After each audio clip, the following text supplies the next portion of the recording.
Então vamos lá, né? Boa noite a todos. Ana, você poderia fazer para a gente a prece inicial e a página? Como é que você está aí? Passo, peraí, só um instantinho que eu vou ocupar. Tá Peraí, bom, ok. vamos lá. Pode fazer a prece? Sim, sim, pode sim. Então, vamos.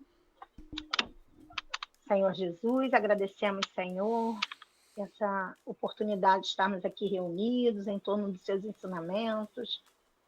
Que todos nós, Senhor, possamos aprender cada vez mais com, com esses conhecimentos, os quais o Senhor tanto nos ensinou. Agradecemos hoje e sempre. Muito obrigada, Senhor. Senhor Jesus, com esta prece, pedimos igualmente por darmos por iniciada a reunião do estudo do Livro dos Médiuns da noite de hoje, na tua paz e harmonia.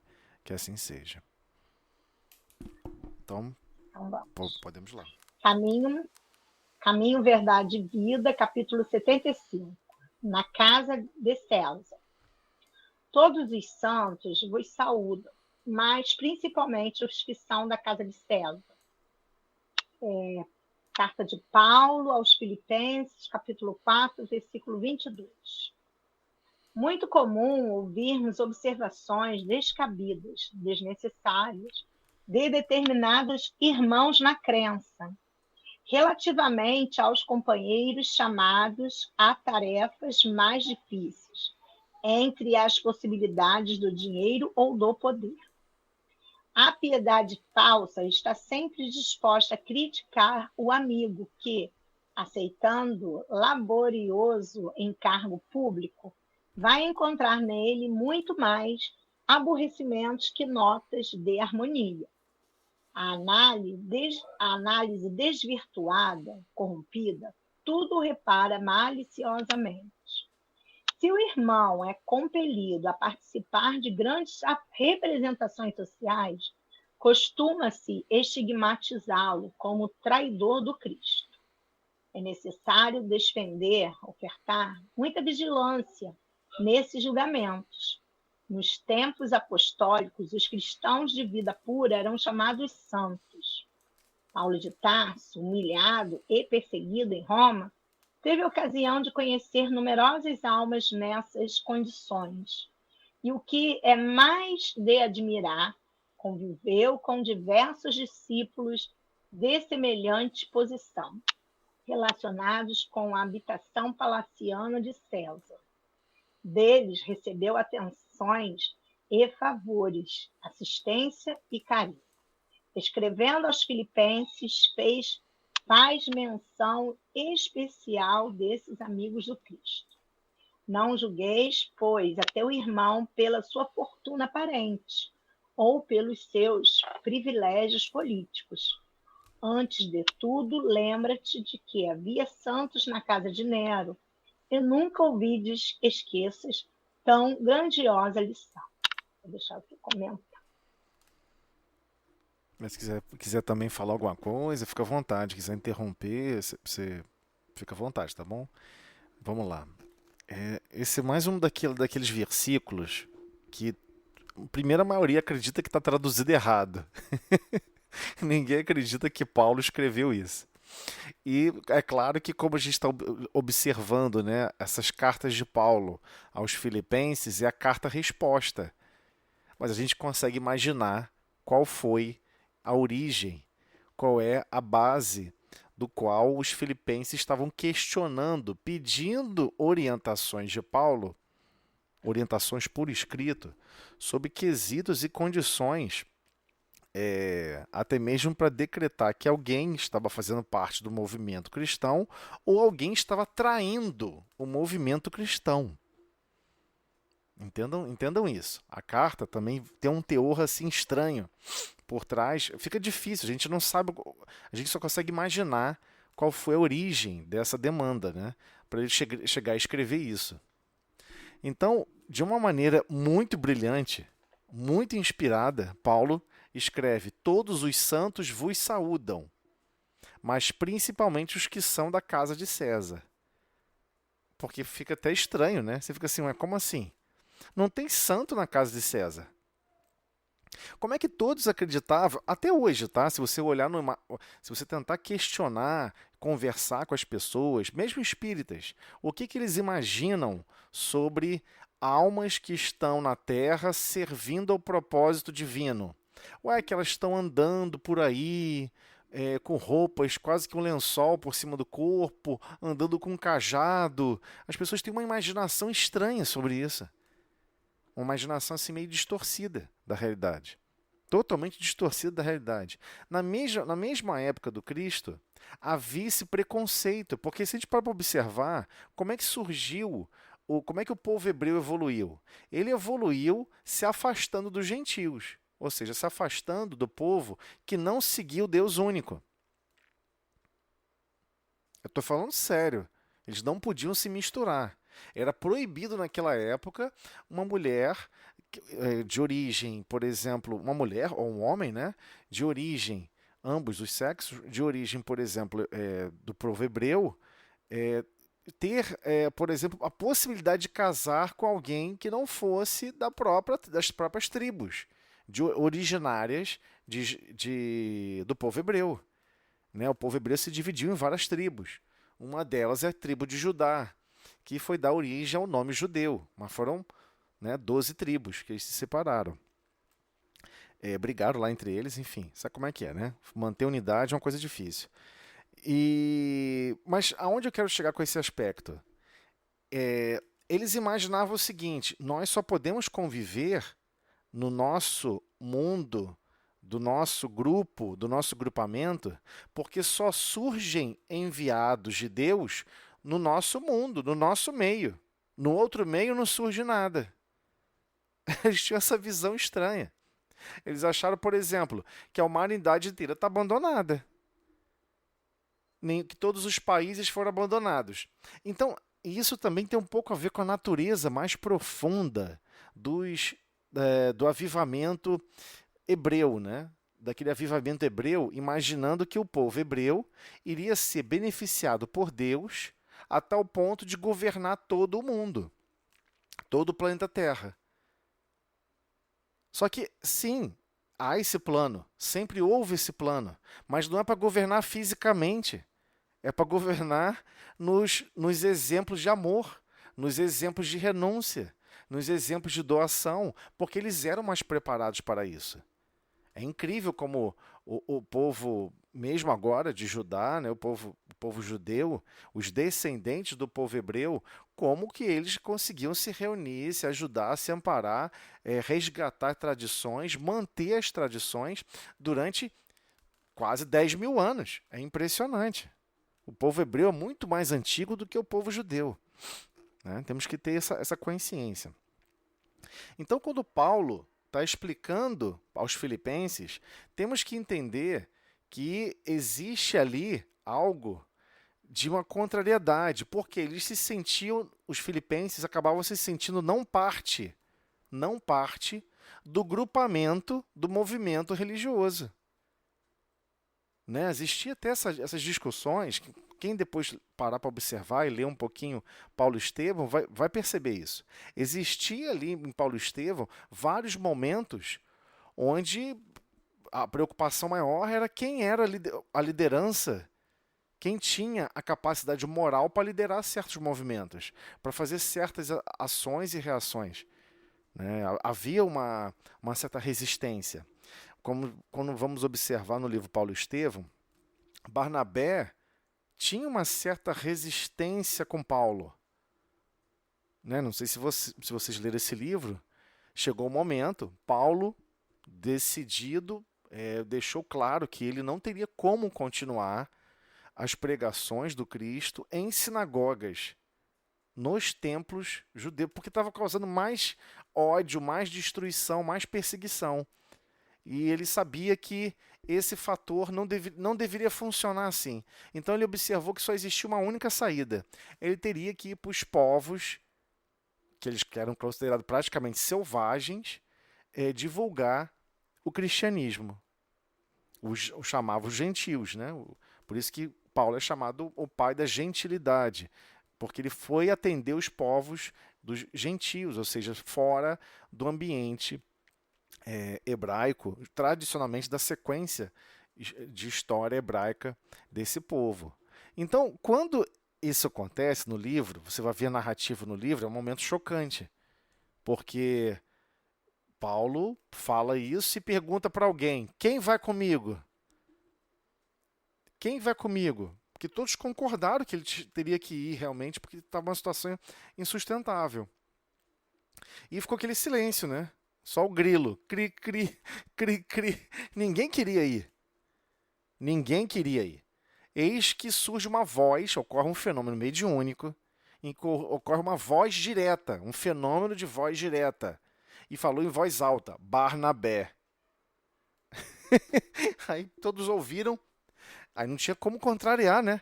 Não, isso já foi falado então. Barnabé, será você. Aí Barnabé, sim, se eu estou, né, alinhado com essa missão, eu cumprirei.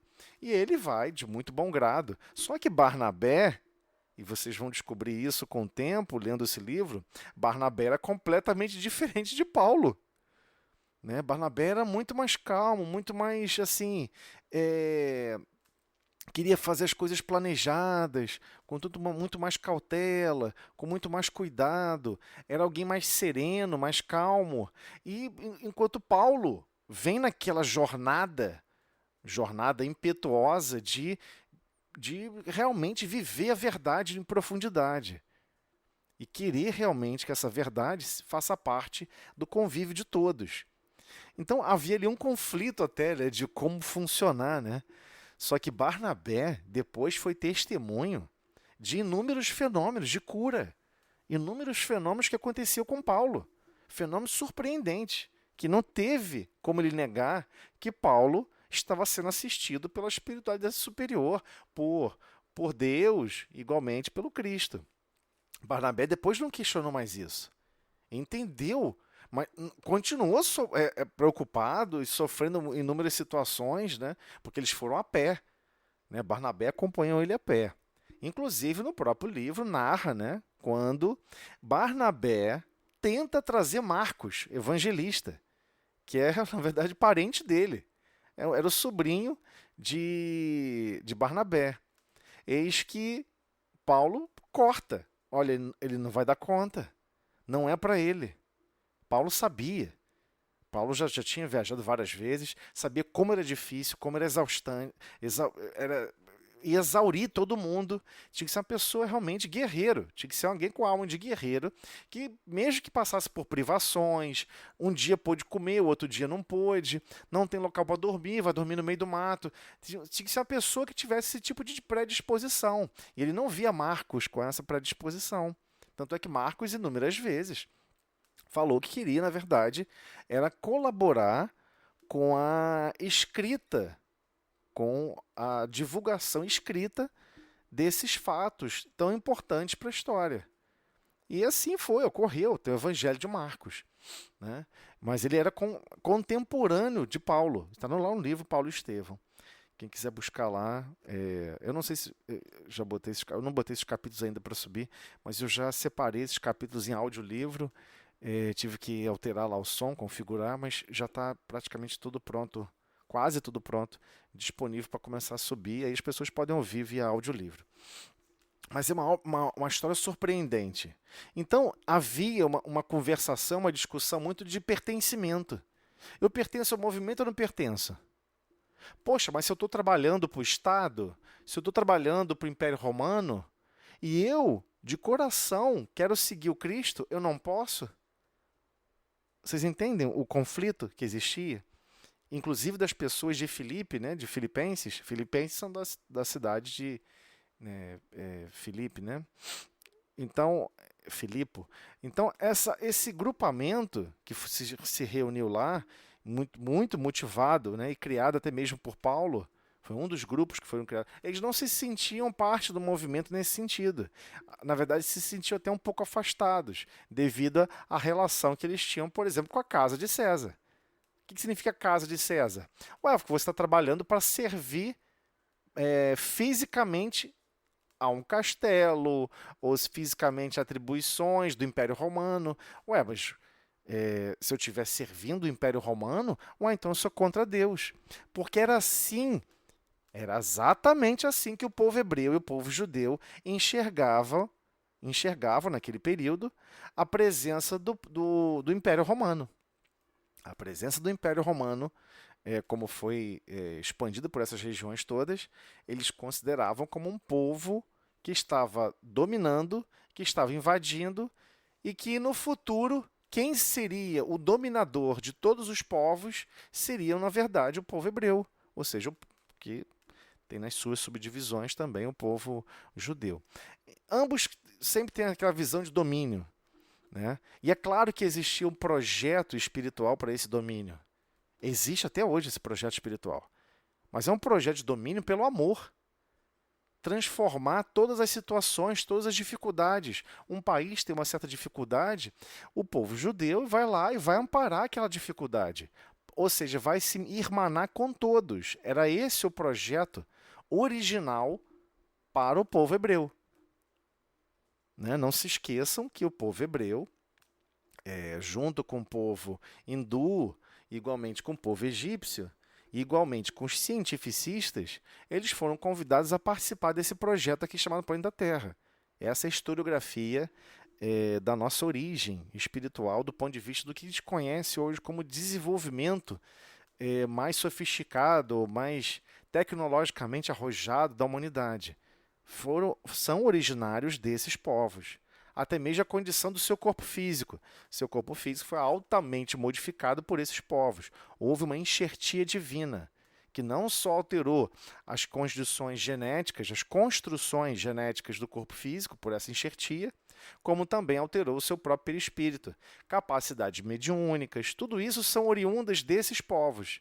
Isso está lá no livro Missionários da Luz, não, desculpa. A Caminho da Luz. Tá? Palavras de Emmanuel narrando a historiografia espiritual da Terra. Por que isso é tão importante entender? Porque sim, existia esse projeto, e existe ainda esse projeto é milenar, não vai parar de repente. Mas por que eu estou dando essa volta toda? Porque a gente tem que entender o contexto, aí a frase vai fazer sentido. Por quê? Porque Paulo testemunhou que existiam pessoas de coração extremamente bondoso, pessoas bondosas e valorosas, que estavam lá trabalhando como qualquer outro tipo de trabalho. Mas que, na verdade, existia um preconceito muito forte, e sabemos disso, né? Se você checar, por exemplo, no livro A Caminho da Luz, o que Emmanuel narra lá em detalhes? Que o povo hebreu não quis se misturar com as pessoas, não quis se misturar com os nativos da terra. O povo egípcio também não. Muito menos o povo hindu. O povo hindu se separou tão forte, mas tão fortemente. Eles escreviam em sânscrito, que até hoje as pessoas não sabem o que significa o que eles escreveram. Né? O povo hebreu também. Todas as informações iniciáticas, né, de transformação, de adoração mais especial. Só um minutinho, por favor.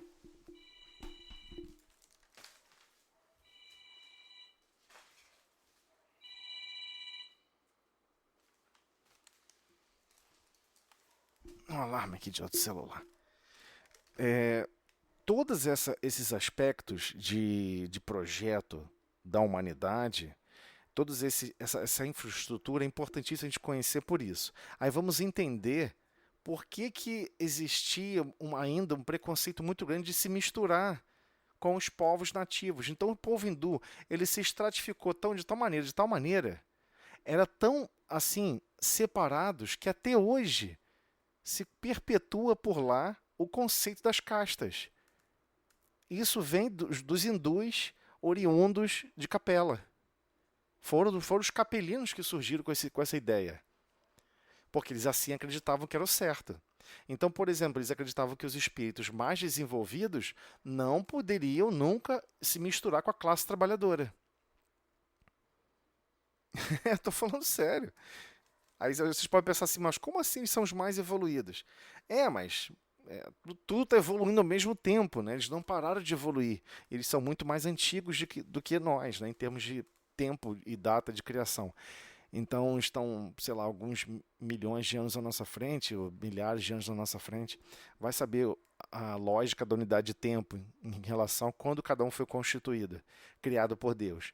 Mas em essência, o que a gente está tentando explicar é que existia sim uma dificuldade muito grande em compreender o projeto divino que ali estava estruturada. Então, Paulo, quando traz esse testemunho de que sim, lá na casa de César, junto ao Império Romano, lembrando, Paulo é o nome romano. O nome dele, na verdade, é Saulo de Tarso. Paulo de Tarso, na verdade, era o segundo nome dele. Era o nome dele romano. Ele tinha dupla cidadania. Ele também era cidadão romano. Então, ele, como cidadão romano, inúmeras vezes, vamos observar isso nos textos do livro Paulo e Estevão, que ele deixou claro como ele se portava várias vezes como romano, para conseguir falar com as pessoas, para conseguir argumentar, para conseguir ter os direitos, né? Ele era um cidadão romano, então ele não podia ser preso e ser assassinado. Não sem um julgamento, era proibido. Eis aí algo totalmente inusitado que aconteceu com Cristo. Cristo não teve julgamento e foi condenado. Então tem do ponto de vista histórico, são coisas assim absurdas que foram correndo. Mas com relação a Paulo, é importante entender isso. Quando ele escreve essa carta é nesse sentido, tá bom? E Emmanuel vai explicar ainda mais aqui pra gente. Então, como é que Emmanuel vai expandir esse pensamento? Ele deixa claro o sentimento atrelado a certos preconceitos, ou seja, conceitos que você já criou na sua mente, eles se instauram no nosso subconsciente e passa a controlar a forma como sentimos a vida. E o pior, como sentimos o próximo. Então ele começa falando sobre isso. É muito comum ouvirmos observações desnecessárias, descabidas, impróprias até, né, de determinados irmãos na crença.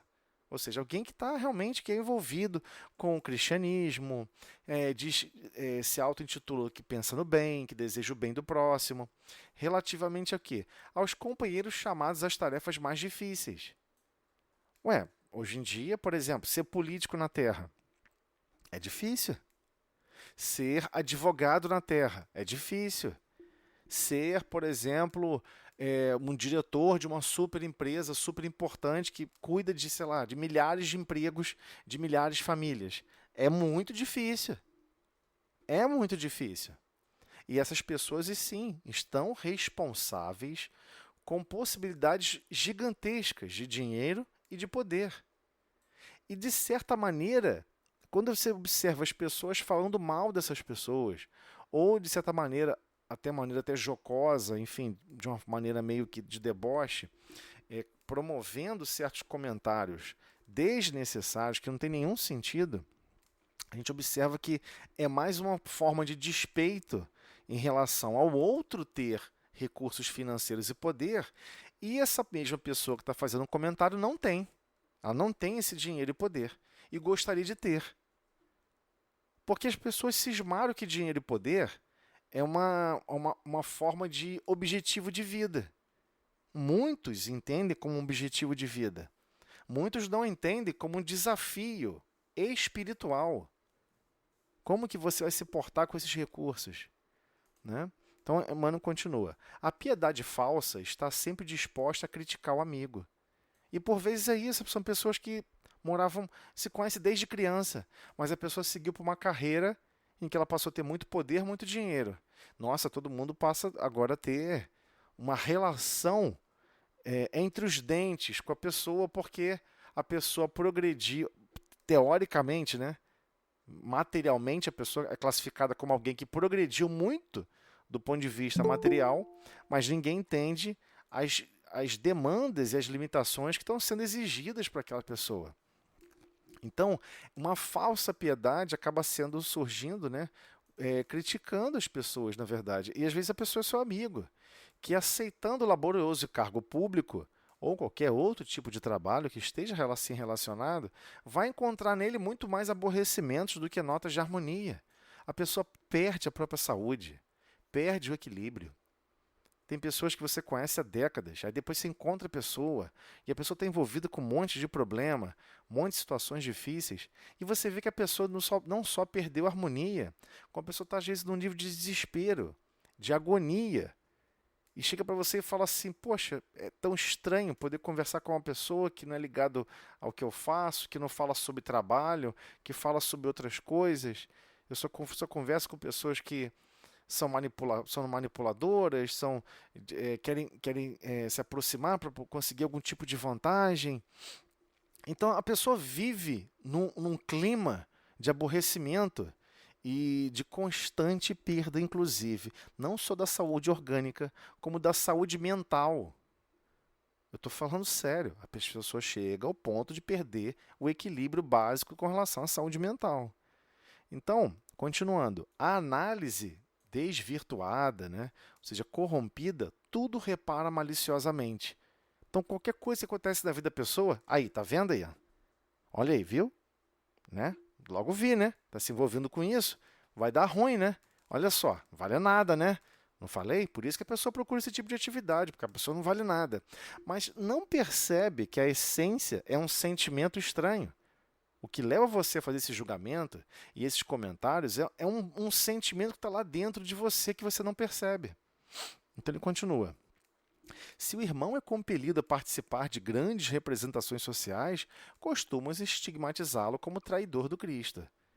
Então estamos falando de, por exemplo, alguém que é um prefeito de uma cidade, ou o governador de uma cidade, e ele também é espírita, vai numa casa espírita, ou vai num templo budista, ou vai em qualquer denominação religiosa, não importa qual o nome. As pessoas que estão nesses grupamentos religiosos tendem a estigmatizá-lo como traidor do Cristo. Pô, você está envolvido com isso, hein? Você não devia estar se envolvendo com isso. Com essas coisas de César. Entenderam a associação? Com essas coisas de César. É muito similar, mesmo hoje, 2000 anos depois, né? Você vê essa similaridade de sentimentos. É necessário despender, ou seja, ofertar muita vigilância nesses julgamentos. Gaste um pouco mais de tempo. Medite que sentimentos são esses que estão aflorando em você mesmo, em cada um de nós, que está estimando, que está produzindo esse tipo de pensamento, produzindo esse tipo de antagonismo. Nos tempos apostólicos, os cristãos de vida pura eram chamados de santos. Paulo de Tarso, humilhado e perseguido em Roma, teve a ocasião de conhecer numerosas almas nessas condições. E o que é mais de admirar, ou seja, o que ele está falando? Que Paulo encontrou pessoas extremamente bondosas, que tinham uma vida extremamente pura e que ele não acreditava que isso existisse fora do grupamento religioso, do grupamento essencial de origem hebraica e suas divisões em tribos. Ele não entendia isso. Ele não acreditava. Para ele também foi uma surpresa. Para Paulo foi uma surpresa. Porque Paulo convivia basicamente com os seus pares. Ele foi formado em estudos avançados, conhecia todas as leis romanas, mas assim, é como se fosse fazer uma faculdade sobre Roma. Mas ele nunca perdeu a convivência dele com os fariseus e com o templo de Jerusalém e com todos os irmãos que se classificavam como sendo da mesma origem, da mesma árvore genealógica. E assim ele vivia. Então, para Paulo também foi uma surpresa. Foi surpreendido observar pessoas que tinham uma vida pura, porque ele entendia o quê? Quem está fora da casa de Deus são pecadores, são pessoas impuras, são desordeiros, são alucinados. Era assim que Paulo também, de certa maneira, imaginava. Assim induz o texto, né? Então, sim, Paulo de Tarso, humilhado e perseguido em Roma, teve a ocasião de conhecer numerosas almas nessas condições. E o que é mais de admirar, conviveu com diversos discípulos de semelhante posição, relacionados com a habitação palaciana de César. coabitação palaciana de César. Tinham pessoas extremamente bondosas, extremamente desempenhadas, vivendo uma vida mais pura do que muitos que estavam vivendo no mundo, no mundo o tradicional hebraico. E ele achava que não, acreditava-se que não. Para ele foi uma surpresa. E essas pessoas ajudaram Paulo. Inúmeras vezes, está lá no livro Paulo e Estevão. Não vou ficar contando aqui, vou levar uma hora para contar alguns exemplos que eu me recordo. Mas é impressionante. É impressionante. Alguém vai estar lendo o livro e vai pensar assim: ah, foi um enviado divino que apareceu lá só para ajudar Paulo, para socorrer Paulo na situação. Tem certeza que é só para ajudar Paulo? Deus é assim, né? Vai fazer o mesmo raciocínio do povo hebreu. Os escolhidos de Deus. É isso? Não é, né? É os escolhidos para germinar o amor de Deus. Mas todos vão ter que passar a agir pela vontade do Pai, pela vontade de Deus. E a vontade de Deus é que nos amemos uns aos outros, que sejamos fraternos e bondosos uns com os outros. É claro que espíritos foram enviados para todos os lugares do globo terrestre. O livro A Caminho da Luz explica isso muito bem. Nenhum lugar do planeta ficou desprovido de missionários. Ficou desprovido de pessoas a contribuir para a renovação do pensamento e dos sentimentos. Nenhum lugar do globo terrestre. Ok? Então, essa experiência de Paulo é impressionante. E é claro que, por exemplo, não tinha telefone, não tinha e-mail, não tinha recursos de comunicação.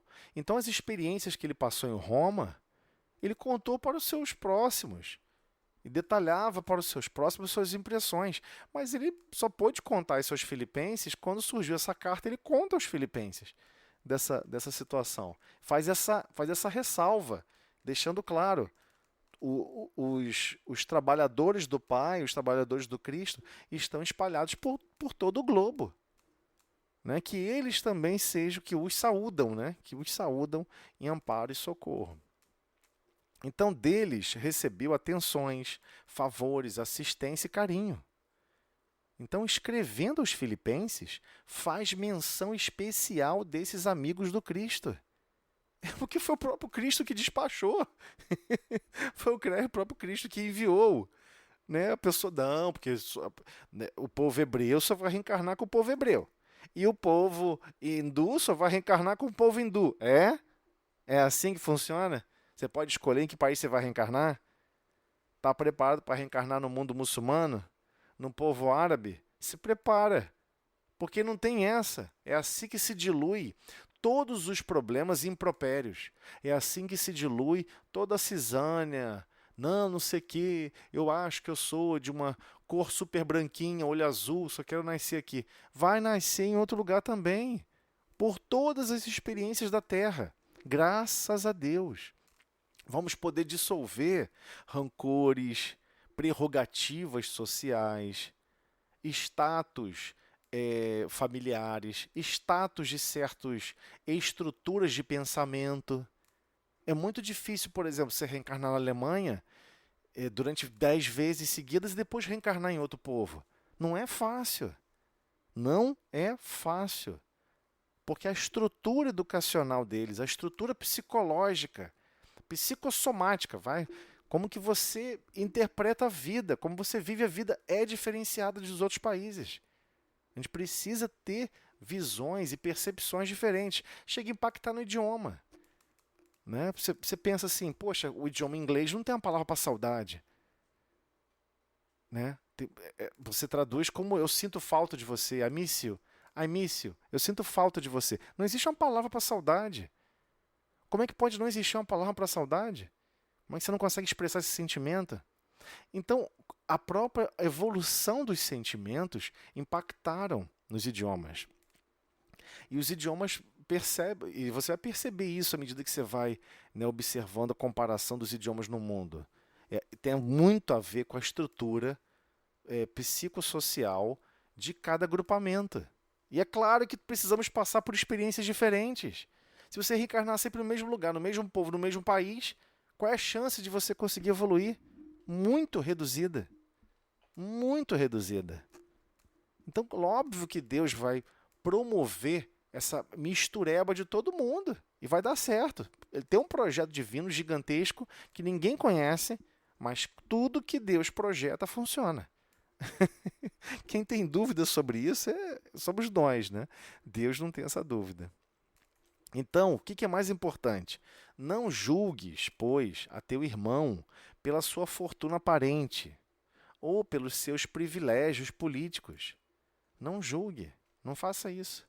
Antes de tudo, lembra-te de que havia santos na casa de Nero. E nunca se esqueças tão grandiosa lição. Porque ninguém imagina isso, né? Poxa, Deus não vai deixar, né, pessoas bondosas, amorosas, praticamente santos, como eram classificados, as pessoas de vida mais pura. Essa pessoa não vai estar, por exemplo, na casa de Nero, servindo esse objetivo, colaborando com essas investiduras. Tudo que a gente observa hoje no mundo, que está distorcido, deturpado, se a gente para observar profundamente, o minimamente funcional não está sendo dirigido pelas pessoas perturbadas. O minimamente funcional está sendo colaborado por centenas de milhares de pessoas de bem, que estão se empenhando para fazer a máquina girar, para fazer as coisas funcionarem. E é assim todos os quadros. Você viu, houve um monte de notícia de político, mas que são 513 deputados. Você só consegue citar 20. Vai, 50. Você conhece muito político, acompanha profundamente as cenas políticas. Você vai citar, sei lá, vai citar 63, vai citar 50. Você vai citar 10%, ué, mas os outros 90% estão trabalhando arduamente em fóruns de discussões, em levantamento de informações. Alguém tem que fazer a máquina girar. Alguém tem que fazer a máquina girar. É essa a questão. O eixo principal e todas as engrenagens são tocadas por diversas pessoas. Mas as que aparecem em evidência, em escândalo e não sei o quê, é que a gente mais conhece. Mas o grosso a gente não conhece. Estão lá trabalhando arduamente. Acreditam que as coisas vão melhorar, lutam profundamente, sabem que a política é assim, é difícil. E é assim em todas as áreas. Na área de educação, na área da política, em todas as áreas da convivência humana. Vão ter situações, claro, desequilibradas, desnorteadas, mas você vai observar inúmeras pessoas contribuindo para funcionar de alguma maneira, dando ali o sangue para poder fazer funcionar. Então a gente tem que tomar muito cuidado como a gente critica as pessoas. Né? Não, mas olha só, não tem nenhuma pessoa de bem aqui fazendo funcionar. Não tem? Preste atenção, cuidado, hein? Não julgues assim. Porque são julgamentos do tipo, tudo bom e nada presta. Eu vou estar para aquele mesmo raciocínio que a gente sempre vem apresentando aqui. Cuidado, não joga o seu coração no vinagre. Do tudo bom e nada presta. Não é verdade, não é assim. Teve uma certa história, né, de Chico comentando Chico Xavier comentando numa reportagem que foi baseada por um livro, né, o Lindos Casos de Chico Xavier. E numa dessas reportagens, ele estava comentando que uma vez ele estava numa reunião pública, né, e estava aquela coisa meio esquisita, né, reunião mediúnica pública, onde tinha assistência gigante, e aí de repente ele estava lá concentrado, fazendo a prece, botaram a musiquinha calminha, e aí de repente chega Mano, ele vê Mano, mediunicamente, ele vê Mano chegar com outros colaboradores, e ele toma um susto, né, porque Mano, em vez de vir para a mesa, para começar os trabalhos mediúnicos, Mano vai lá para o final da sala, vai numa senhorinha, abaixa assim e beija a cabeça dela e volta. Ele faz todo um ritual de, é, de saudação, né? Uma saudação formal, quase que os chineses e os japoneses fazem, de se curvar, né? Saudando aquela senhorinha, ele dá um beijo na cabeça dela e ele vai para a mesa. E ele, você imagina, Chico é curioso. Chico não estava se coçando, né? E ele olhou depois para aquela senhora, não reconheceu. Olhou de novo, não reconheceu. Quem é essa mulher, cara? Que isso? Eu tenho que saber quem é essa pessoa. E Emmanuel percebeu que ele estava assim muito aflito, querendo saber. E aí, Emmanuel chega uma hora e explica para ele. Aquela senhora, aquela senhora é a que vem aqui, ó, arrumou todas as cadeiras, limpou todo o salão, é a pessoa que mais se empenha aqui profundamente.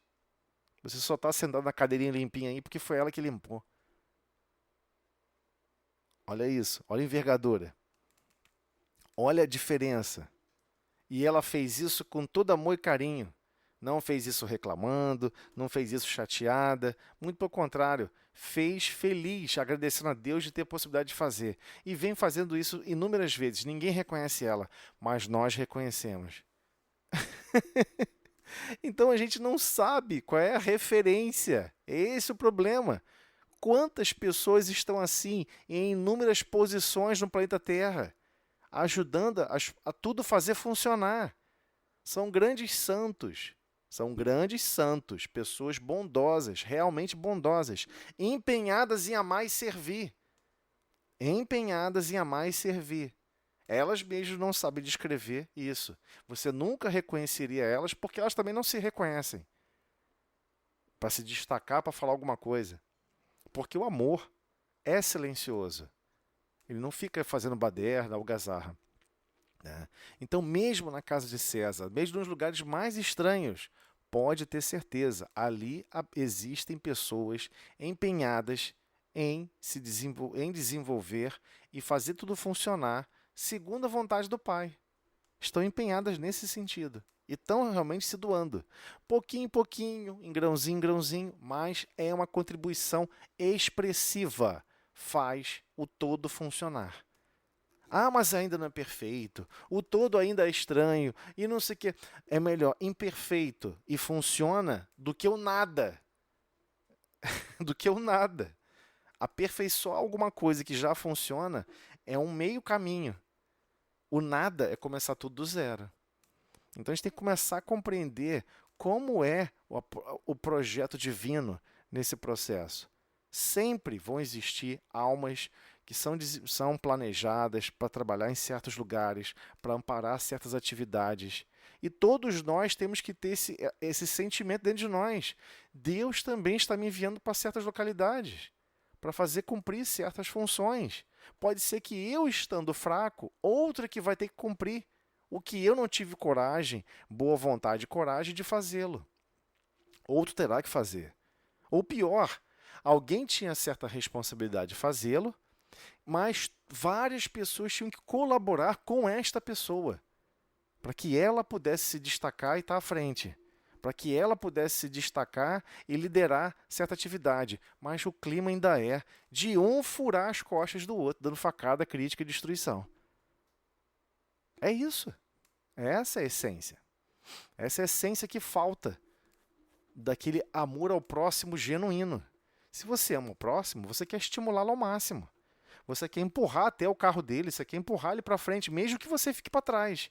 Mas você tem certeza que você está junto com a corrente do bem. Você faz parte desse grande elo de interconexões, todos voltados em torno de um único ponto: Deus. Todos tentando orbitar o Uno. O que importa é o projeto divino. Se eu acho que o projeto divino é para que a gente tem que se organizar e funcionar dessa maneira, que vai ser mais bondosa, mais harmoniosa, eu vou tentar. Não importa se vai dar certo, eu vou tentar. O meu esforço não vai faltar.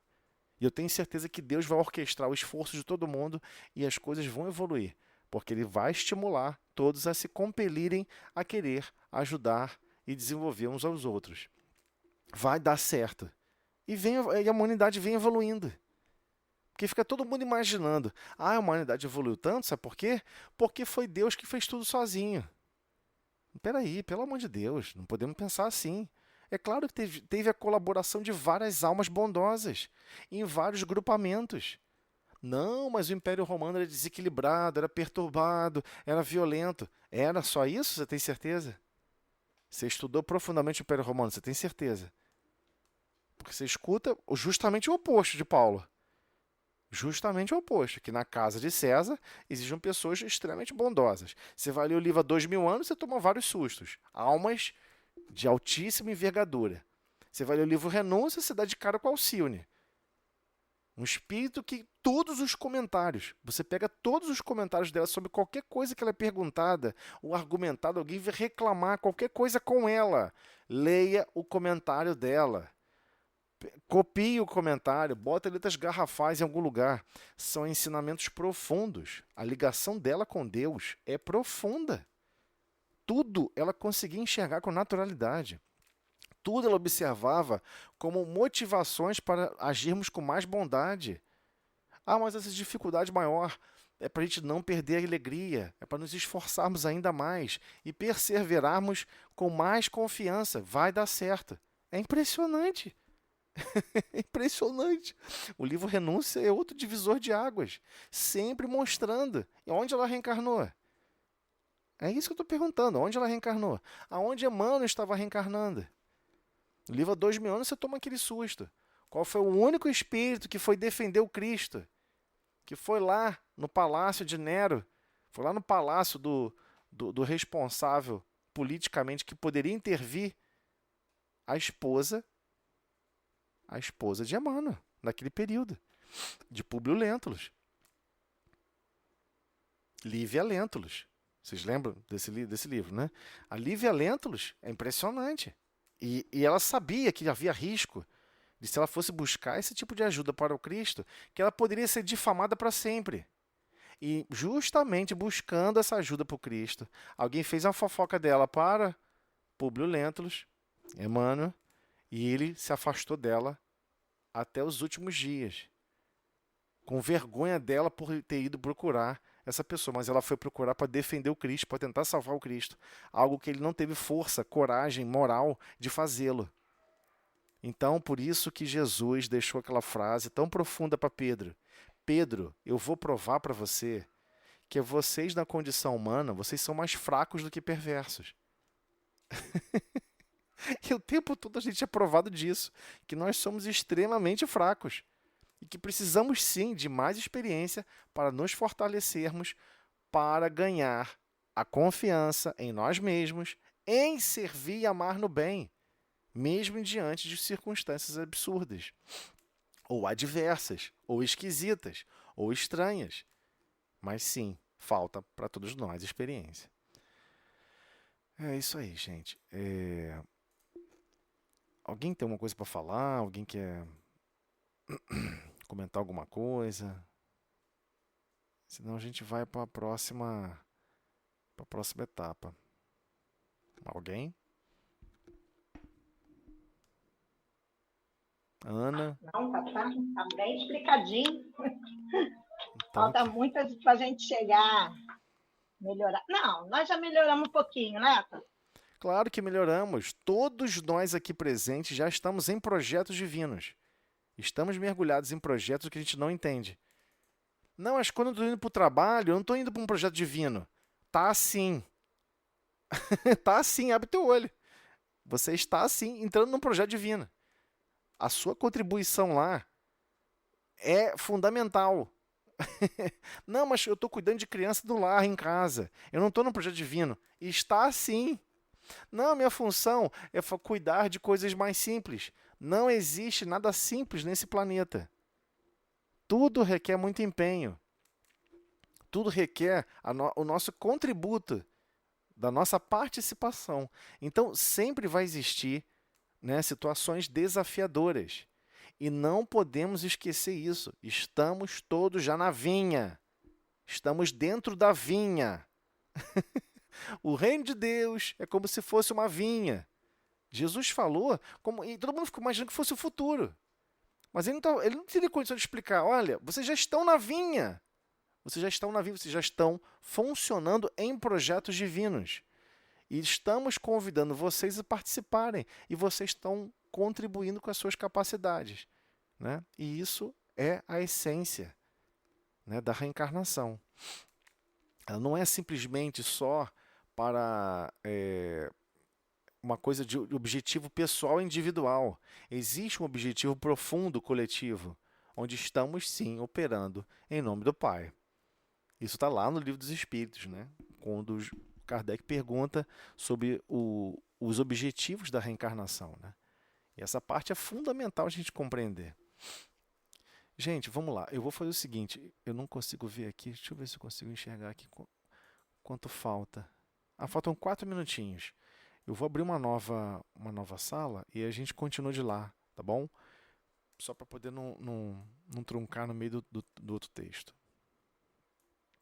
Ok? Já vou mandar o link para vocês. Vamos lá.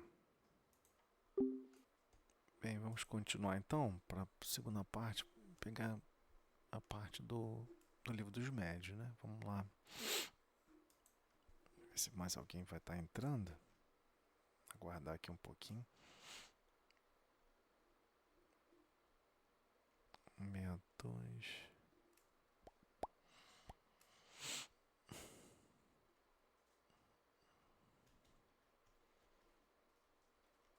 Acho que a gente consegue fechar esse 162, né? Vamos tentar. Conseguiremos sim. Vamos lá. Se tudo der certo, também 163. Então, pessoal, quem não tem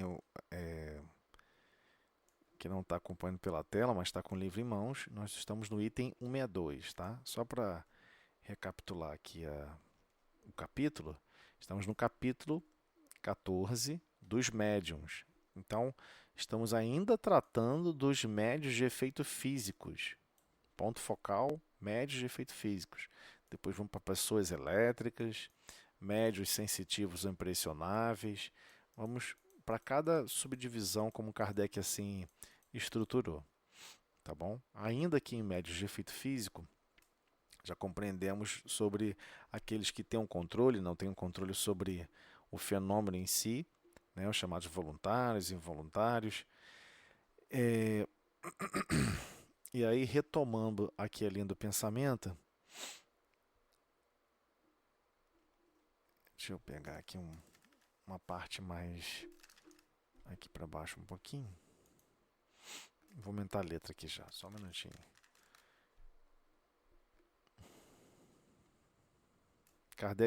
Quando Kardec vem traçar para todos nós como deveria, qual seria a prerrogativa, né? Como deveríamos lidar com isso, né? Lidar com o fenômeno mediúnico de efeito físico.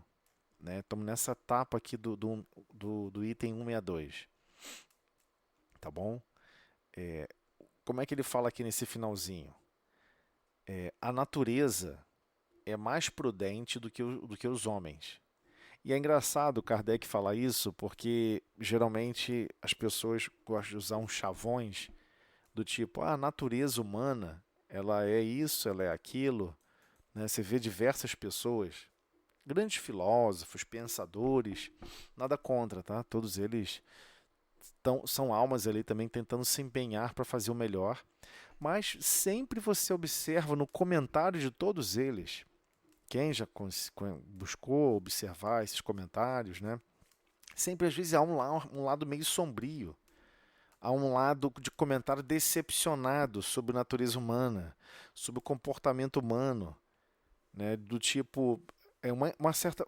Claro que é natural e notório para todos nós, uma insatisfação com o grau moral, com o grau de convivência, com o tipo de violência, a quantidade de atrocidades que tem no mundo, de reações, e todos tentam entender a origem disso, a gênese. Afinal, qual a origem disso? Aí vão para vários argumentos sociológicos, comportamentais, mas do ponto de vista prático, alguns chegam a apontar a natureza mesmo humana. Por quê?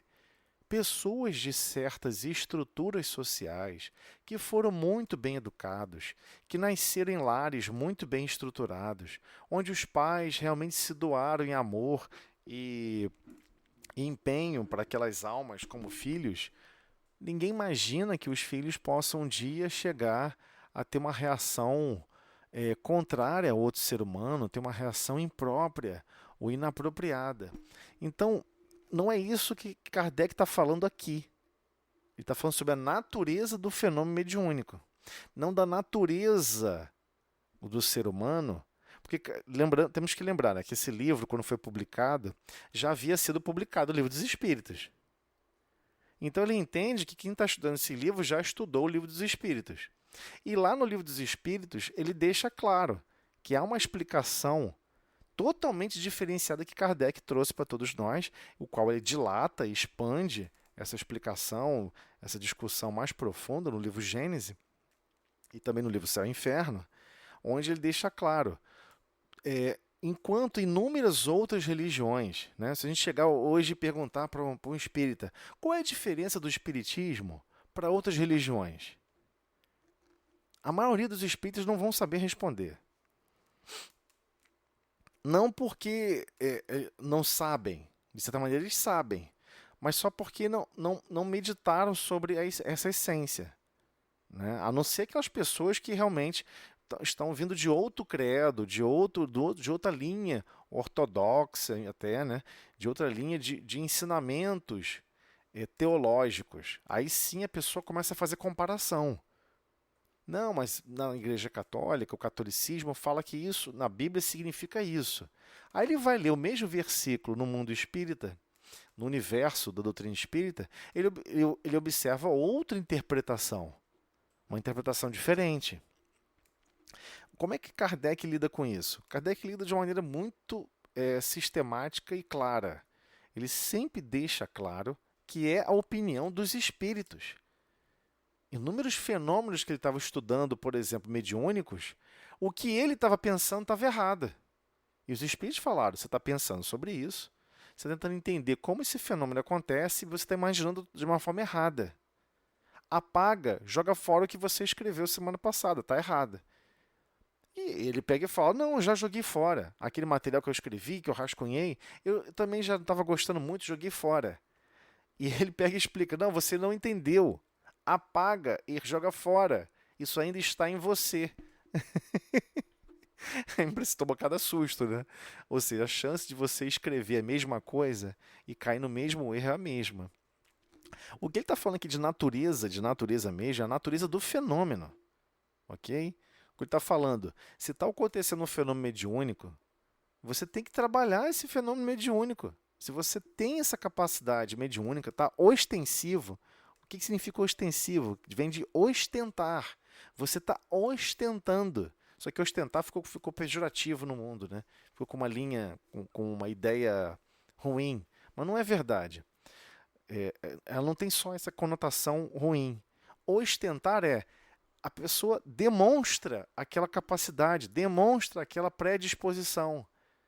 Então várias pessoas demonstram certos constrangimentos mediúnicos.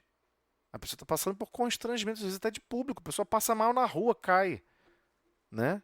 E muitas pessoas vão lá, apoia, acode, tal, socorre, ampara. E muitos que estão, às vezes, amparando, nem sequer são espíritas.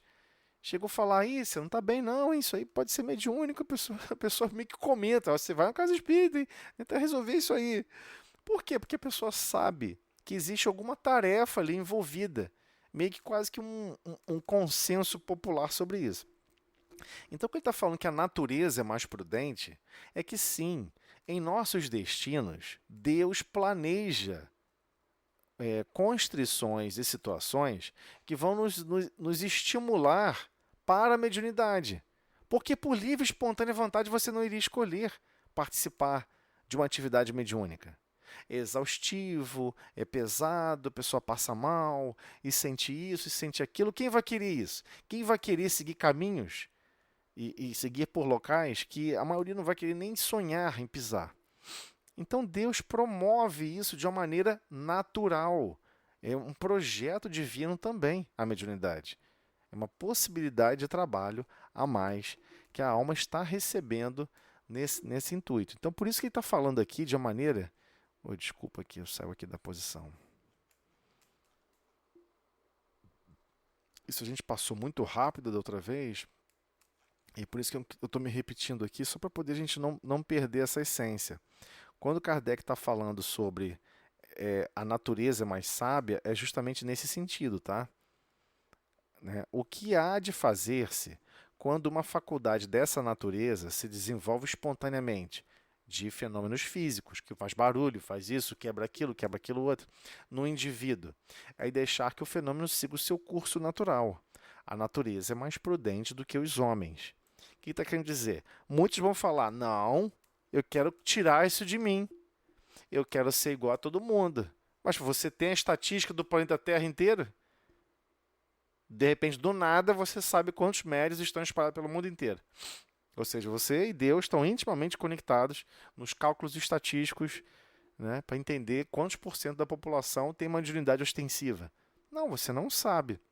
O que Kardec pôde demonstrar que aconteceu na Rússia, na Índia, na China, nos Estados Unidos, em todos os lugares do globo.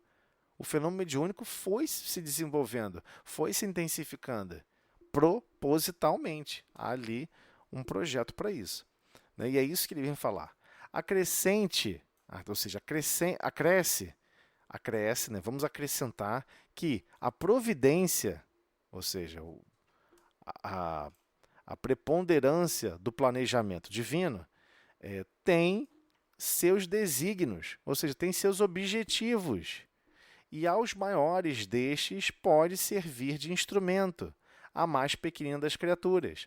Então, por vezes, a pessoa vai ter que reencarnar com aquelas possibilidades, porque ela vai entrar em grupo de contato, vai estar em contato com certos grupamentos, em certas localidades, em certos momentos no futuro, e que esses espíritos superiores irão se utilizar não só do médium, como igualmente de espíritos ainda não exatamente desenvolvidos para participar de uma atividade de amparo, de socorro, de apoio, de ajuda.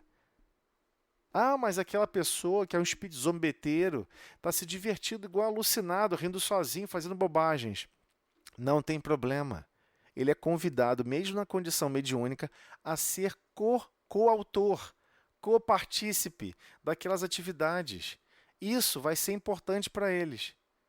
E para o espírito superior que está coordenando a execução das tarefas, inclusive desses fenômenos chamados mediúnicos, de efeito físico, ele tem um objetivo, tem um desígnio divino. Existe um objetivo para ser desenvolvido, ser alcançado. Ele não está fazendo por fazer, para brincar. Ah, deixa eu ver que eu consigo fazer isso. Não é com esse objetivo, né? E a gente precisa despertar para essa essência. Sim, há uma motivação justa e nobre. Sempre uma motivação, um objetivo justo e nobre. Ah, mas eu não consigo imaginar. Bem-vindo à condição de espírito ainda muito simples e muito humilde. Muito simples e muito ignorante. É a nossa condição ainda. Somos ainda muito simples e ignorantes.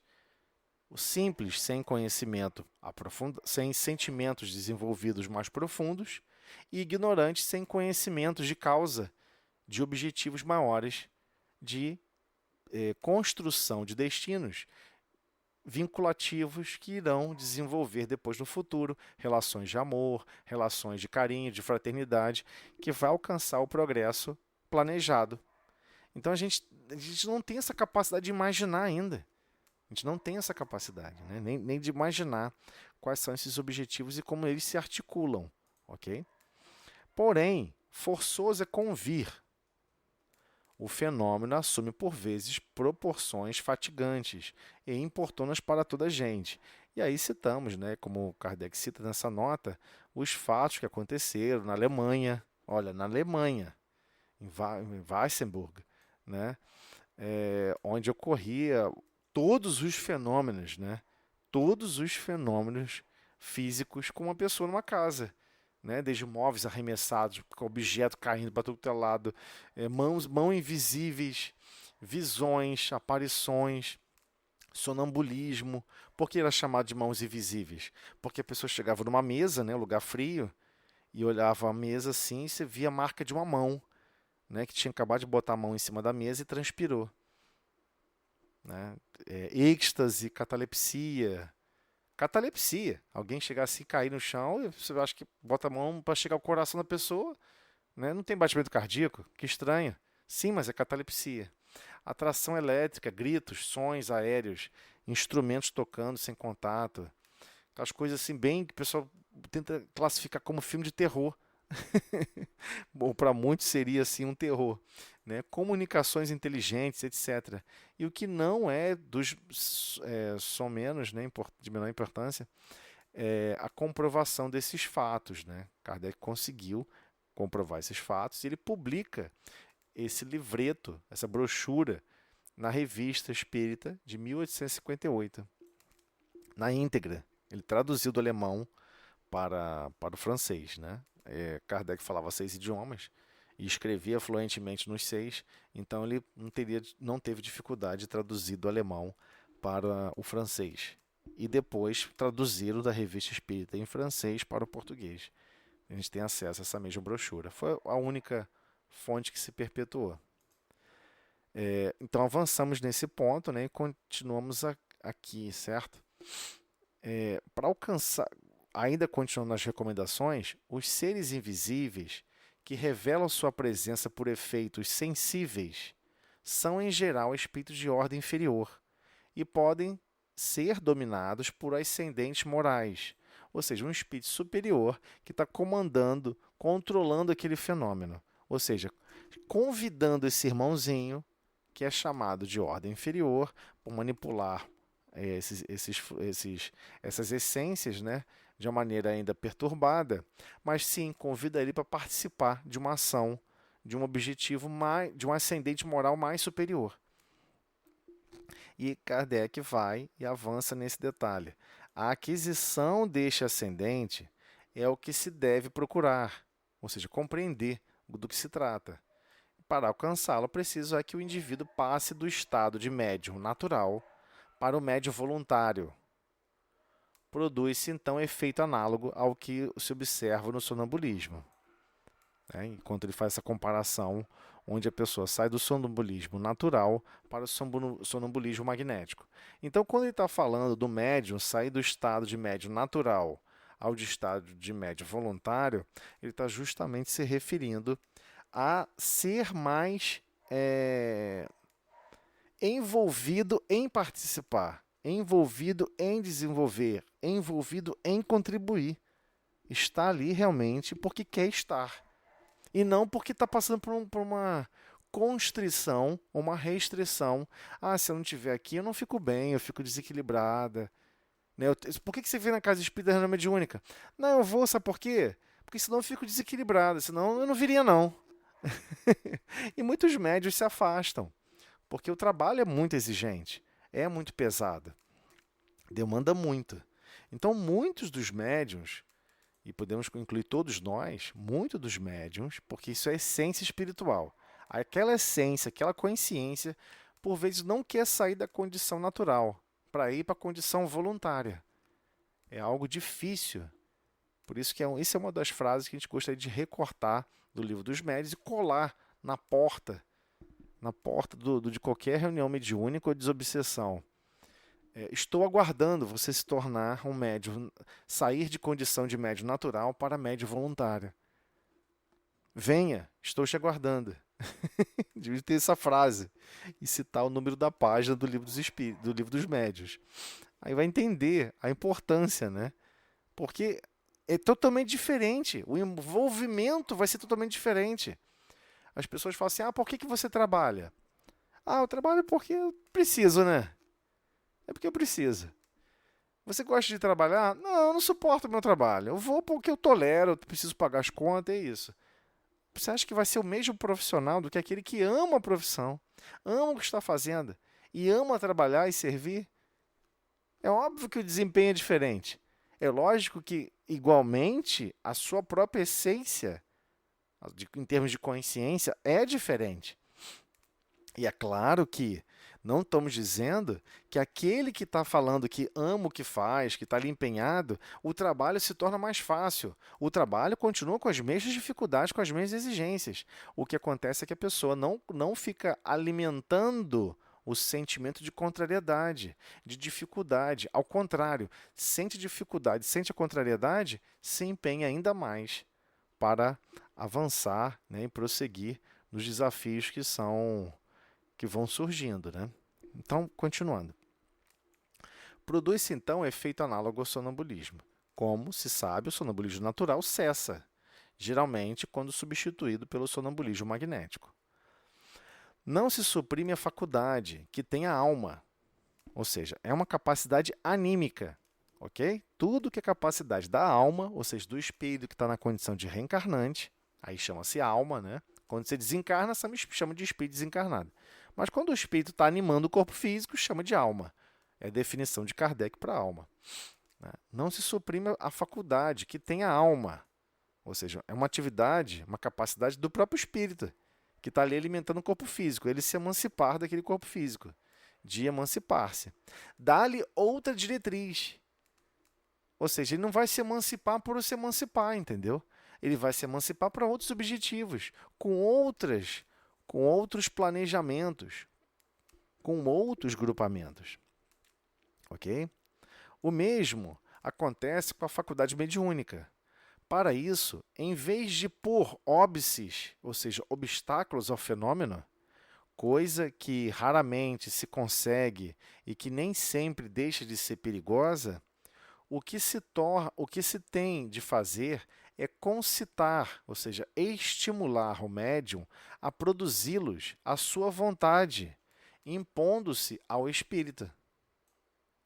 Ou seja, o médium ele tem que ter o controle do fenômeno mediúnico, né? Ele tem que ter esse controle, ele tem que conseguir produzir, né? Aquele que está auxiliando, coordenando e estimulando o médium a se desenvolver, existe essa essência a ser trabalhada. Ou seja, estimular o médium a produzir a sua vontade. Ou seja, aqui tem dois fenômenos, né, acontecendo, duas situações. Uma, que ele está só tratando do fenômeno físico propriamente dito, o efeito físico propriamente dito. Ou seja, o médium conseguir executá-lo pela sua vontade. Existe um aspecto com relação a isso. O outro aspecto é com relação à disciplina do médium em estar com a vontade de execução da condição do intercâmbio mediúnico na casa espírita. A gente pode traduzir essa frase da mesma maneira, tá? Ela é expansível para esse tipo de análise, esse tipo de vertente. A gente tem que compreender que o médium, quando está na casa espírita, e o médium está numa mesa mediúnica, ou uma mesa, enfim, até mesmo em reuniões de desobsessão, o médium está ali conscientemente pela sua própria vontade, não tem ninguém obrigando ela a estar ali. Se ela está ali, continue mantendo a sua vontade alicerçada nos objetivos do Cristo. Você tem que se impor à vontade do Espírito.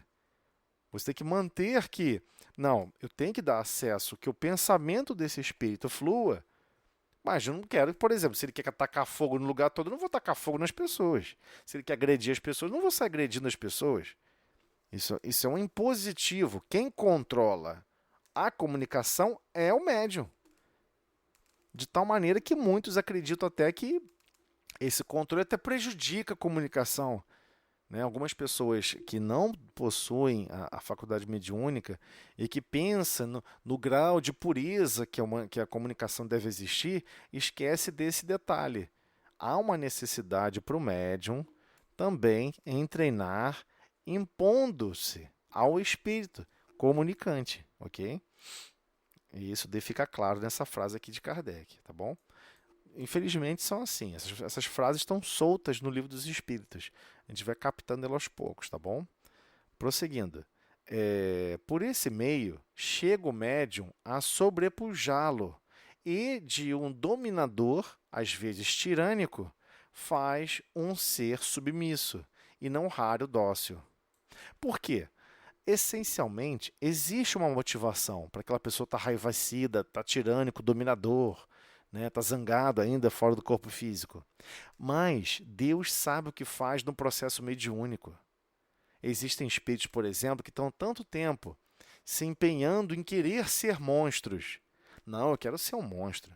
Eu quero ser isso, porque eu quero fazer que as pessoas que me devem no passado, que eu estou perseguindo elas, elas sofram. Então a pessoa tenta se maltratar ao máximo para maltratar o outro, ok? O que se acaba promovendo com isso? Deformidades significativas no perispírito. Então, por vezes, muitos espíritos que vão se comunicar não se comunicam, porque eles estão em etapas de tratamento. Existe ali um objetivo de tratamento. Há uma necessidade das vibrações mais equilibradas do médium com relação ao seu próprio perispírito, a forma como o médium espírito encarnado, né, controlando o próprio perispírito, que controla um corpo físico, é a experiência do médium encarnado, ele passar essa experiência, essas vibrações equilibrantes, essas condições mais harmônicas, para que aquele espírito que está desencarnado em desarmonia consiga captar as frequências do médium e utilizá-las em seu próprio favor. Isso também impacta as fibras mais profundas dos sentimentos que estão dominando a pessoa, que estão dominando o espírito desencarnado. Por isso que está falando que por esse meio chega o médium a sobrepujá-lo. Sobrepujá-lo. A pessoa está zangada, zangada, zangada, de repente a pessoa vai se desarmando, vai diminuindo ali e tal, porque ele estava realmente tomado por um sentimento que ele mesmo já não tem mais controle. Tem pessoas que ficam enraivecidas, zangadas, mesmo aqui encarnadas, tá? Não precisa desencarnar para isso. Ficam enraivecidas, zangadas, e a pessoa fica num estado de euforia, de descontrole, que ela impacta no corpo físico, o coração dispara, respiração fica esquisita. Bobear, a pessoa fica até com mancha vermelha pela pele. A pessoa perde o controle de tudo. Ué, não está fazendo mal a si mesmo? Pera aí, eu vou desligar isso tudo. Você consegue? Eu vou desligar em 20 microsegundos. Não, em 32 milissegundos. Você consegue? Não, você não consegue. Por que você não consegue? Porque você não consegue reajustar as frequências da sua própria alma, do seu próprio espírito, impondo em relação ao perispírito, impondo em relação ao corpo físico. Ué, mas o desencarnado só não tem um corpo físico, ele tem perispírito também. E ele está vibrando em frequências desajustadas. Você acha que ele consegue automaticamente reajustar as frequências com que ele vibra? Não consegue. Então, muitos dos intercâmbios mediúnicos, e as pessoas ficam assim, que estranho. Hoje quase não teve comunicação mediúnica, né, de psicofonia, como a gente imaginava, não sei o quê. Agora você virou responsável dos tratamentos fora do corpo físico? Claro que não. Então, existe um objetivo para que essa comunicação ou aquela comunicação não seja exatamente uma comunicação. Por vezes é isso mesmo, vai ter que ter uma proximidade para reharmonizar, para que aquele espírito possa se reharmonizar, se reestruturar. E às vezes chegam aquelas pessoas extremamente zangadas. Aliás, 99% das comunicações, quem participa sabe o que eu estou falando, 99% são espíritos zangados, tirânicos. É aquela questão, né? Você não está esperando, por exemplo, entrar na emergência de um hospital, ali na emergência, no chão mesmo, e não vem ninguém com machadada na cabeça, facada no braço, corpo esvaindo sangue, fratura exposta. Você vai ver as condições mais absurdas. O mesmo acontece com relação à comunicação mediúnica. Tem a capacidade de transformar, ou pelo menos de auxiliar, para alterar esse aspecto que Kardec está submetendo a palavra sobrepujar. Ok? Ele usou esse termo, sobrepujar, porque ele via transformação. Chegava o espírito totalmente zangado, chateado, não sei o que, enfurecido, e aos pouquinhos ia ficando mais calmo. Mas é claro que Kardec não estava observando os dois lados ao mesmo tempo. Né? Tinha um espírito fora do corpo físico auxiliando também. Então não era só o intercâmbio do médium encarnado. Também havia o intercâmbio dos desencarnados auxiliando no reestabelecimento, na reorganização psíquica e lá nas fibras emocionais mais profundas, oriundas de sentimentos ainda totalmente distorcidos. Então não é fácil trabalhar esses recursos. Esses recursos são complexos. Né? Só vamos observar comentários mais profundos com relação a isso lá em André Luiz. Né? Inúmeras situações disso acontecendo.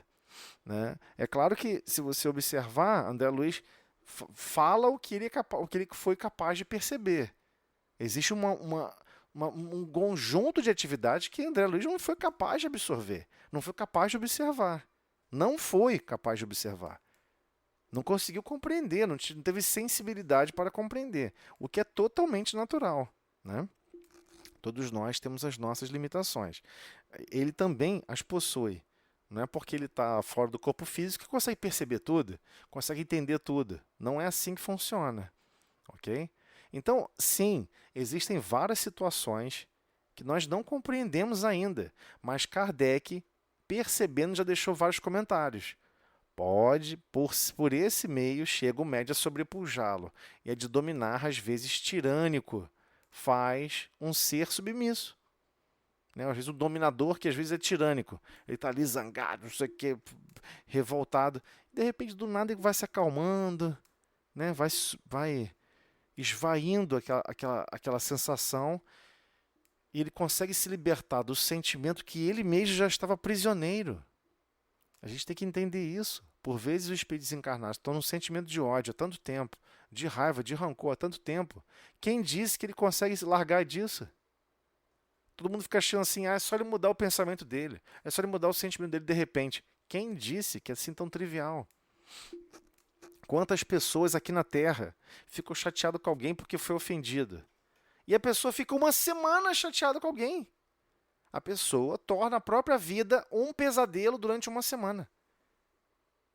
Uma semana, às vezes um mês, às vezes um ano, sofrendo, criando rancor, criando a mágoa, criando cisânia, criando uma série de constrangimentos internos, são tudo construções nossas. Você não sentou tijolo por tijolo? Desses sentimentos e dessas situações, é tudo teu. Quem vai ter que botar isso no chão é você. Ninguém vai fazer pela gente. Mas Deus, na sua infinita misericórdia, nos auxilia, mesmo fora do corpo físico, sabendo que nós estamos prisioneiros de algo que a gente não consegue superar, ele auxilia através da comunicação mediúnica. Então, por vezes, o espírito não vai falar nada, mas ele vai absorver aquela essência, aqueles sentimentos que ele não está vibrando. Ele não está vibrando naquele sentimento, mas por sintonia, por simples ressonância em termos de frequência, os espíritos desencarnados e a ressonância do próprio médium vai auxiliar ao equilíbrio daquele outro irmãozinho. Porque no começo, o médium entra em ressonância com a frequência de perturbada, sente o coração bater mais acelerado, sente as agonias, sente os sofrimentos e passa a ser um diapasão onde a espiritualidade superior, Deus, em sua infinita misericórdia, com os seus trabalhadores de amor, auxiliam a reestruturação dessas frequências, dessas vibrações, através de fenômenos de controle em corrente, né? Esses espíritos superiores que têm uma frequência mais pré-estabelecidas e mais confiantes e mais contundentes, utilizam-se dos recursos e reestruturam os dois. Né? A gente acaba sendo quase que um diapasão, quase que uma estrutura que vibra numa frequência perturbada para conseguir retornar à frequência de equilíbrio. O médium entra nesse ambiente. Só que o médium continua podendo pensar, continua podendo sentir. E ele tem que buscar a concentração para se impor contra esses sentimentos. Mas não é contra de querer combater. É contra de se manter focado em outra estrutura de pensamento, em outra estrutura de bondade, de amor, de carinho, de superação das dificuldades, né? Do deixa disso para com Wilson. Entendeu? Não é de ficar brigando mentalmente com o espírito desencarnado. Né? Mas eu falei demais aqui. A gente vai falar muito mais sobre isso, mais focadamente, quando entrar na parte de mediunidade de psicofonia, né? que é a chamada da mediunidade dos falantes, né? Dos médios falantes, onde o médium está propagando a psique, né? Como aquele outro espírito está pensando e propagando esse pensamento, né? Através da fala. Vamos lá. Então, fato, aí Kardec comenta sobre isso, né? Vê espíritos que estavam zangados, chateados, e de repente fica submisso, calmo, e não raro até dócil. Fato digno de nota, e que a experiência confirma, é que, em tal caso, uma criança tem tanta e, por vezes, mais autoridade que um adulto. Mais uma prova a favor deste ponto capital da doutrina, que o espírito só é criança pelo corpo, que tem por si mesmo um desenvolvimento necessariamente anterior, a sua encarnação atual. Desenvolvimento que ele pode dar ascendente sobre espíritos que são inferiores. Quando ele está falando aqui que pode dar ascendente sobre espíritos inferiores, não é como as pessoas imaginam. Ascendente não é que um vai controlar o outro. Não é que um espírito está na condição superior, vai ter ascendente sobre o outro, controle sobre o outro. Não é nesse sentido, não. O ascendente é, todos reconhecem quando existe ali situações de amor, de bondade, de fraternidade. O ascendente é nesse princípio. É claro que ele é comovedor, é claro que ele é envolvente. Por isso se promove essa ideia de ascendente, ok? Ele não está falando ascendente aqui no sentido de pejorativo que alguém pode imaginar de controle social, de controle sobre o outro. Não é nesse sentido não, tá?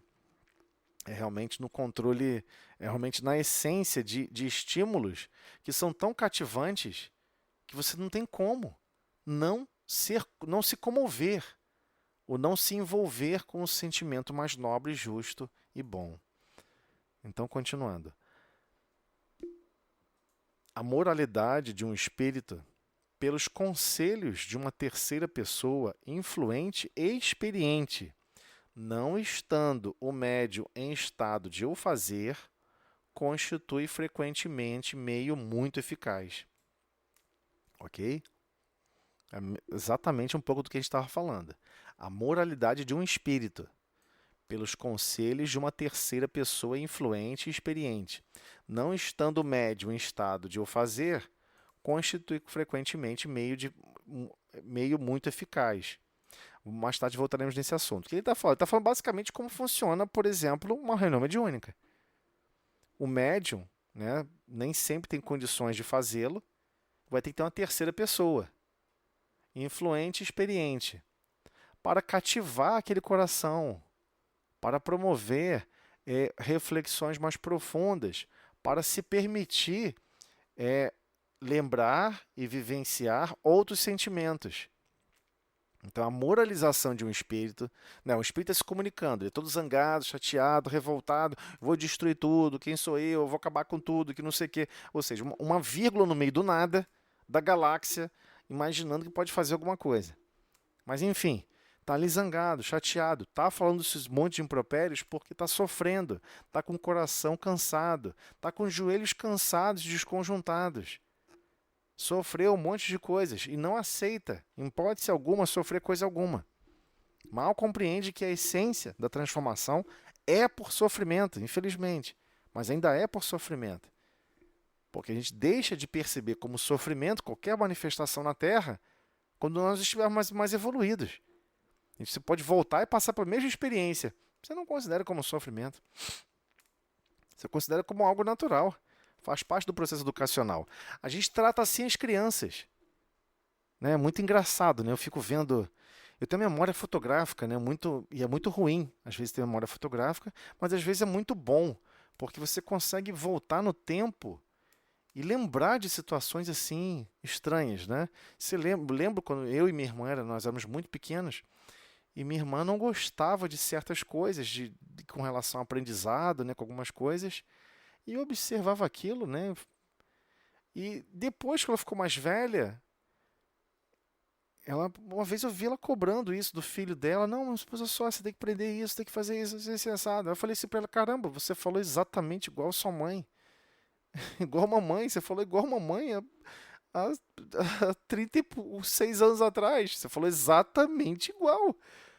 Eu não falei não, falou. Foi no dia tal, foi assim assado, estava chovendo. Lembra, estava um cheiro estranho na sala. Aconteceu isso assim assado. Você começou a reclamar que você não queria aprender tal coisa assim assada. Aonde eu quero chegar com isso? Né? Por que eu estou dando esse exemplo, fazendo esse comentário? Parece que não tem nada a ver com o que a gente está falando. Passar pela experiência é sempre diferente. Quando a gente passa e a gente supera, quando você olha para trás, você nem dá o mesmo valor que você dava para a experiência. É assim que funciona. Né? Você nem vai achar tão difícil, porque você já superou. Ah, não é tão difícil também não, né? Se eu conseguir superar, é porque todo mundo consegue. Quem sou eu? Eu não sou uma pessoa assim tão especial. Todo mundo fala isso, todo mundo vivencia isso de alguma maneira. né? Ou então quando a pessoa está tá com humor ainda muito destrutivo, e quando lembra de uma coisa do passado que passou dificuldade, pô, fica altamente destruído lembrando daquilo. Por que eu estou falando isso? Os espíritos que estão se comunicando muito revoltados, eles estão vivendo vividamente a lembrança de algo que eles passaram e que eles acham absurdo ter passado.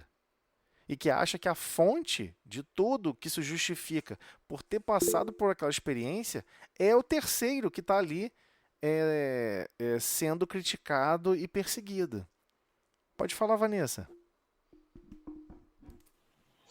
Eu estava conversando esses dias com isso com alguém que eu não me recordo bem, que deve ser muito difícil, porque a gente tem aquela.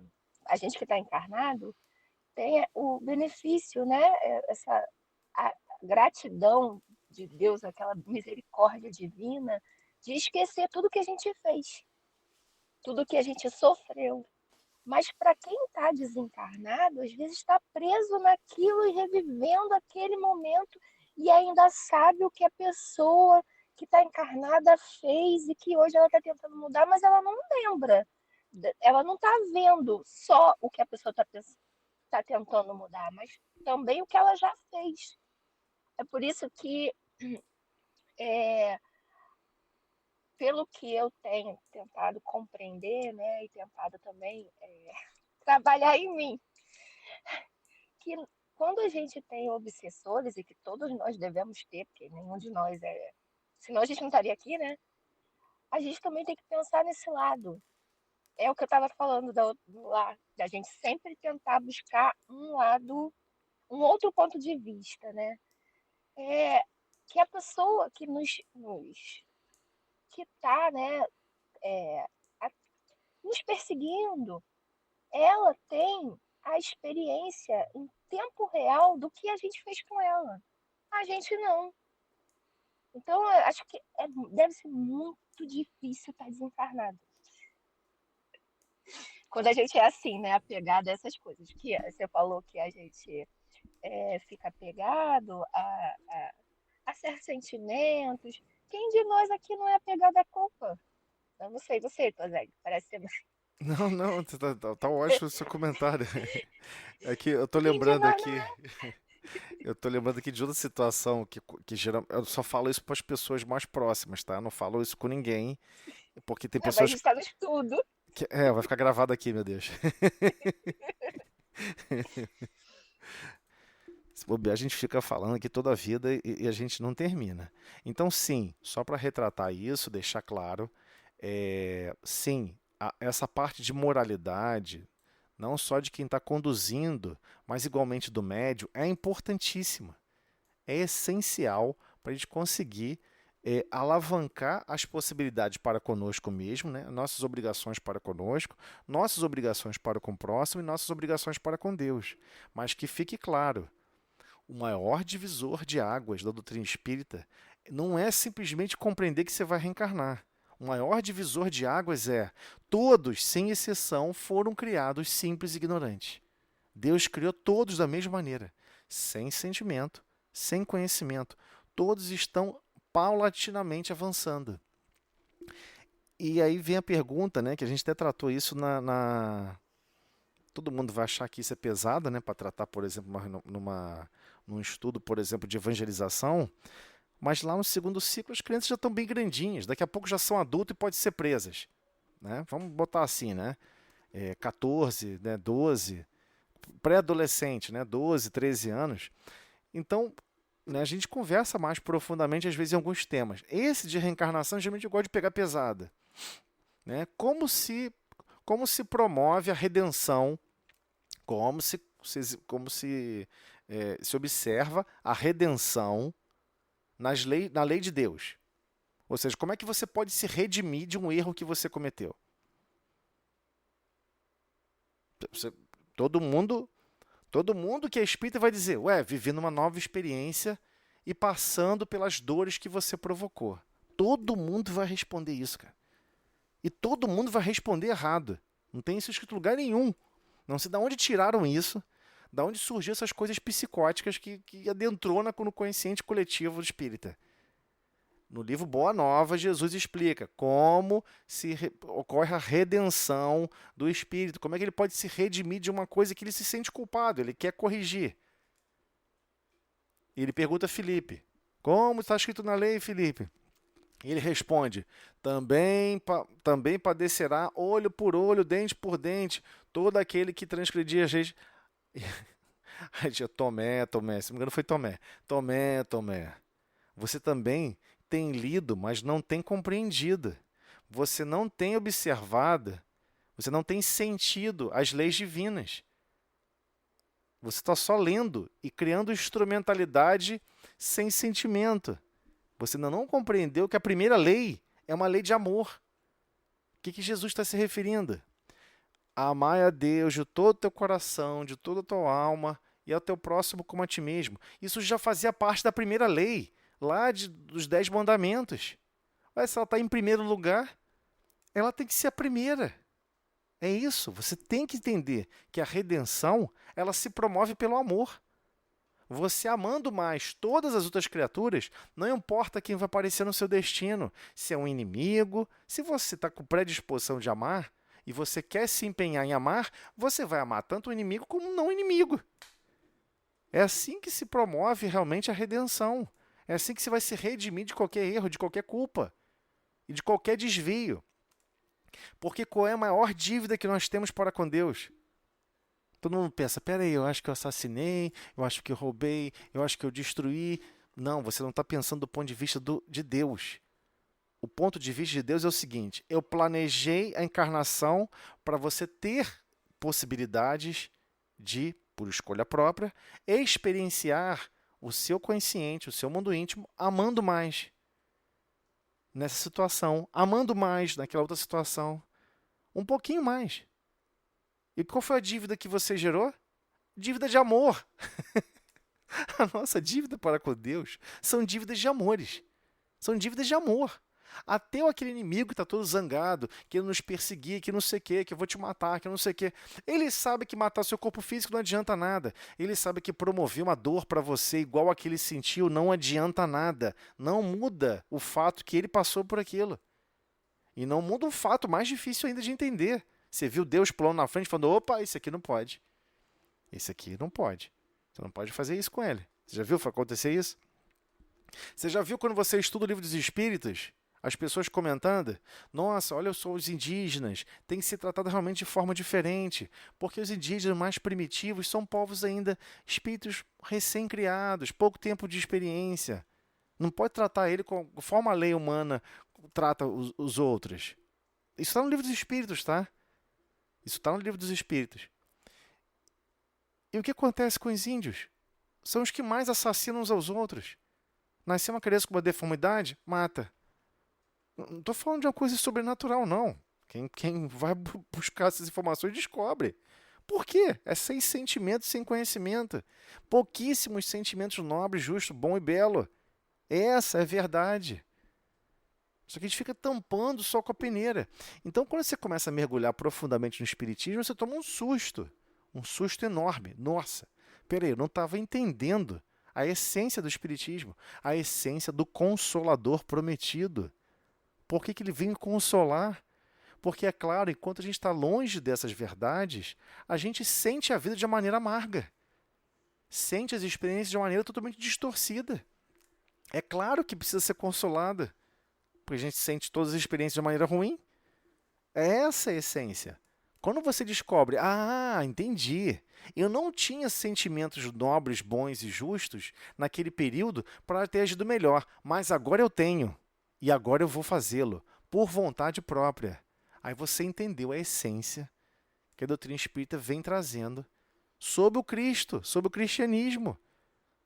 Porque essa é a essência, a experiência que Jesus veio trazer é essa. Você pode começar a amar agora. Você pode amar mais amanhã do que amou hoje.